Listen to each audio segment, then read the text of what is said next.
Programa de opinión contiene elementos de lenguaje, salud, sexo y violencia que pueden ser escuchados por niños, niñas y adolescentes sin supervisión de sus madres, padres, representantes o responsables. RCR presenta Buen Provecho, una producción nacional independiente con certificado número 22388 para dar cumplimiento al artículo 14 de la Ley de Responsabilidad Social. A partir de este momento, los invitamos a formar parte de esta mesa donde se componen y descomponen los problemas del país.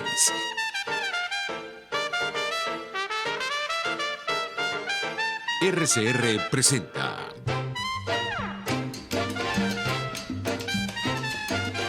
Buen Provecho con Thais Peñalver.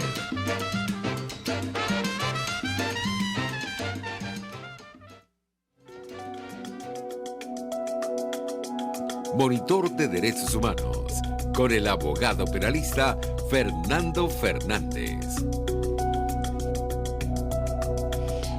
Buen mediodía, buen provecho para todos y buen provecho para todas. Queremos saludar hoy especialmente el hecho de estar, digamos, en un ambiente muy propicio para hablar de derechos humanos. Hay temas de derechos humanos en toda América Latina y hay temas de derechos humanos en el vecindario. Pero vamos a dar paso a la presentación de los créditos. En primer lugar, Dirección General de la Estación, Jaime Nestares, gerente de producción, Wilix Arcaya, producción Carlos Lara, controles Arteaga, César Arteaga, conducción Fernando M. Fernández, portal web RCR TV, redes sociales YouTube y Periscope RCR750 y Twitter @RCR750.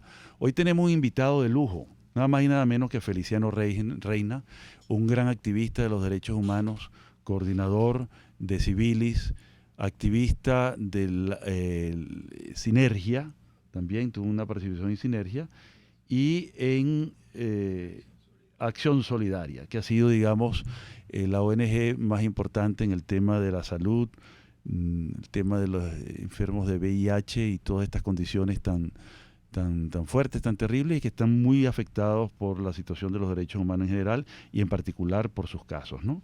Queremos darte la bienvenida, Feliciano, y agradecer tu presencia. Es realmente, de verdad, para nosotros de mucha alegría que estés acá.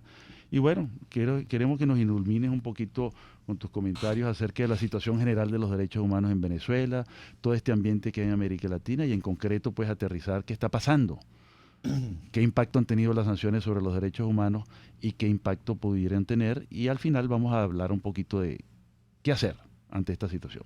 Adelante, Feliciano. Muchísimas gracias, Fernando. La verdad es que es un gusto compartir este espacio contigo. Bueno, como hemos planteado muchas veces, Fernando, el diagnóstico dentro de Venezuela no es nada bueno. Estamos en una situación que ha sido incluso definida ya previamente por Naciones Unidas hace mucho tiempo, desde fines de los 80, cuando ocurren estas situaciones generalizadas de afectación, de violación de derechos humanos, como emergencia humanitaria compleja. Ya ese término afortunadamente lo compartimos.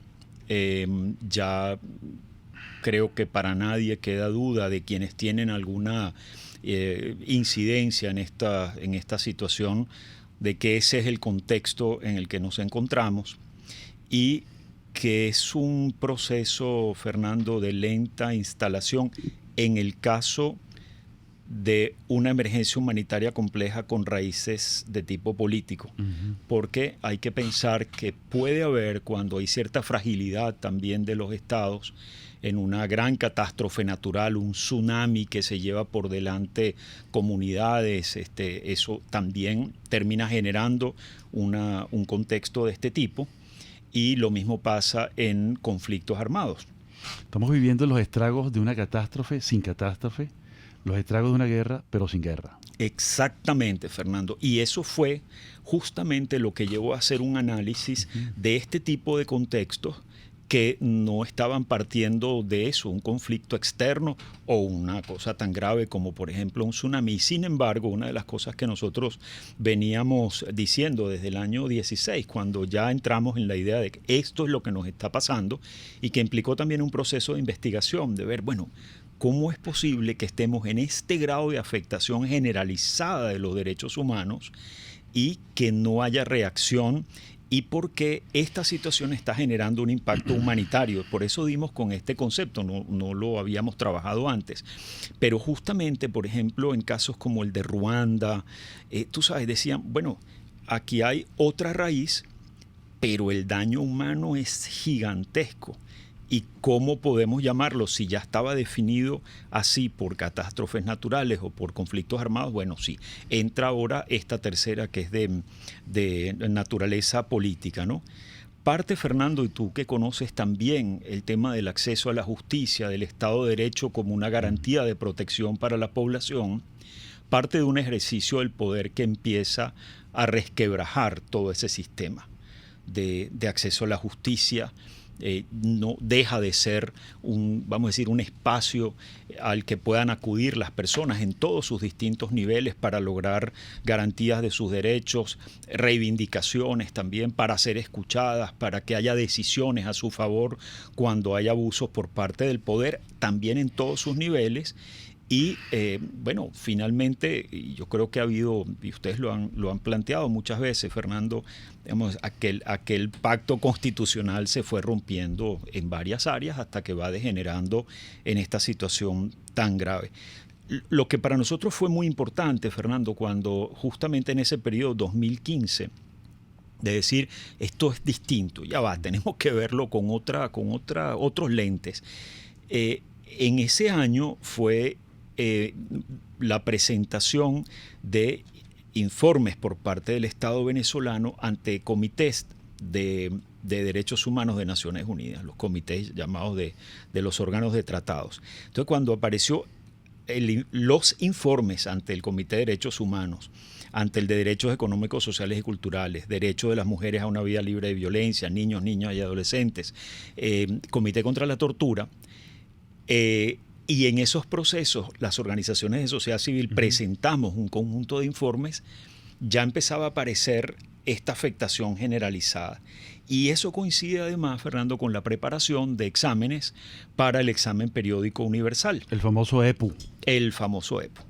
Y ese proceso, para quienes nos escuchan, que es uno por el que tienen que pasar todos los estados de Naciones Unidas, los 193, ocurre cada 4 años. Los estados presentan sus informes de situación, pero sociedad civil tiene el derecho también de presentar los suyos. Y allí nos fuimos combinando en coaliciones para hablar de cantidad de temas. Pero de nuevo, cuando uno ponía todos juntos, dices, no, que va, esto no es solamente que hay una afectación a la libertad de expresión, que la había. No es solamente asociación y manifestación pacífica, que la había.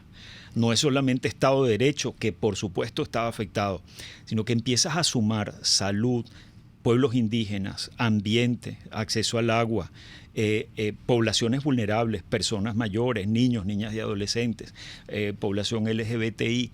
O sea, y estos que, bueno, que ya uno venía siempre tratando, ejecuciones extrajudiciales, detenciones arbitrarias, cuando vas sumando el conjunto y cómo esa entrelazamiento, o sea, esa interdependencia que también ha sido muy importante. Por supuesto, si tú tienes a una mujer que no tiene cómo alimentar a sus niños porque el hambre se va haciendo generalizada, que no tiene acceso al agua, que vive en una zona de escasos recursos, donde a lo mejor el ambiente está afectado, que cuando sale a solicitar justicia lo que encuentra es represión, que cuando sale con la comunidad a lo mejor se llevaron a uno de los muchachos detenidos como una muestra de que no pueden levantar la voz. Yo recuerdo, Fernando, el caso de Tucupita, que para mí fue impresionante. Esto es 2014, si no estoy equivocado. Se llevaron en aquel momento unas 130 personas que lo que estaban reclamando era una dignidad, pues, ¿sabes? pero además llevadas a esta penal de la 26 de julio, es decir, a kilómetros, horas de distancia, de manera que ni las familias podían ir a atenderlas. Entonces, claro, cuando uno ve estas situaciones, dice, sí, es generalizada, es sistemática porque está respondiendo a unos patrones en los distintos lugares y requiere una respuesta de emergencia humanitaria compleja. Pudiéramos afirmar que hemos empeorado la gradualidad, en el sentido de que siempre hubo violaciones de derechos humanos en uno u otro tema, y había cierta cronicidad en algunos temas, por ejemplo, el tema carcelario que acabas de mencionar, ¿no? Sí. Pero no era una política de Estado deliberada, o por lo menos que inevitablemente iba a caer en eso, porque siempre había como un freno o un disimulo o un cambio de las cosas que tenía cierto control, cierto cauce.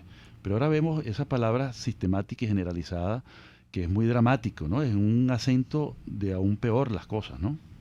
Y tú citas 2014 y 2015. Sí. ¿Hay otra fecha importante de esa gradualidad? Mira, para mí, vamos a decir, en ciertas áreas en esta materia de derechos humanos, hay una que empezamos a verla, que es 2012, 13, 14, en cuanto a la salud.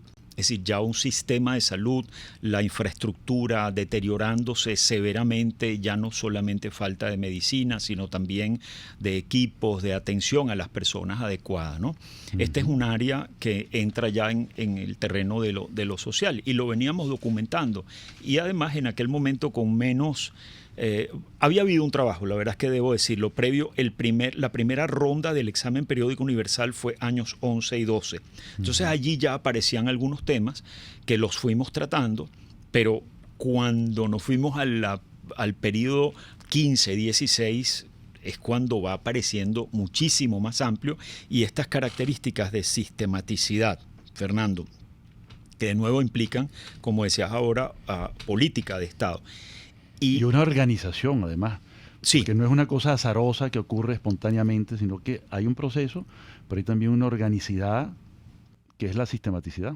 Efectivamente, Fernando. Y en el caso, por ejemplo, de detenciones arbitrarias con situaciones de tortura, tratos crueles e inhumanos, en aquel momento estaba más o menos allí, ¿no? Y por supuesto faltas al debido proceso.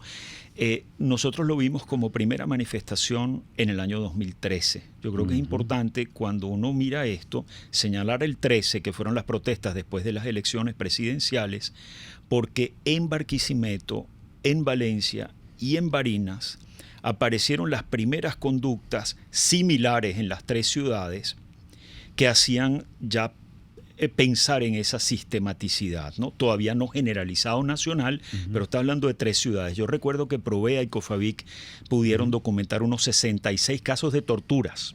Eso fue realmente importante, porque fueron, de nuevo, solo tres ciudades, pero hubo una situación muy seria. ¿Valencia? ¿Repite? Valencia, Barquisimeto y Barinas. Barquisimeto fue muy importante, y yo, si no recuerdo mal, esos 66 son de Barquisimeto, y además se premia después al general que estaba encargado de esas acciones. Se le reconoce, se le asciende, es decir, no solamente pasan cosas muy serias, todavía, de nuevo, no con el carácter de generalizadas, pero sí hubo unas conductas que fueron en las tres ciudades similares, sino que además, en un tema gravísimo para lo que es la promoción de la impunidad, se premia a este general. Bueno, eso que empezó en tres ciudades para el año 2014, ya empezamos a verlo de nuevo para aquel momento quizás 13, 14 estados.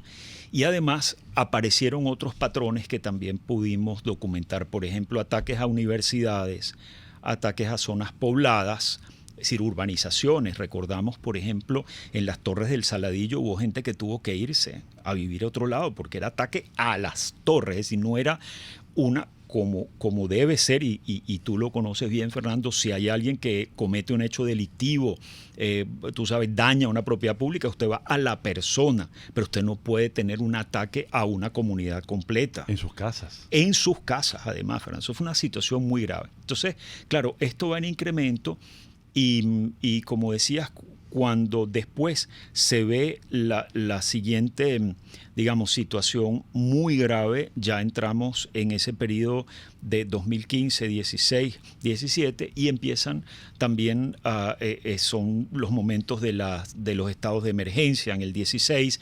Todo esto va también socavando, digamos, lo que iba quedando de algunas fortalezas de un sistema, digamos, de un Estado de Derecho que pudiera en algunos casos responder.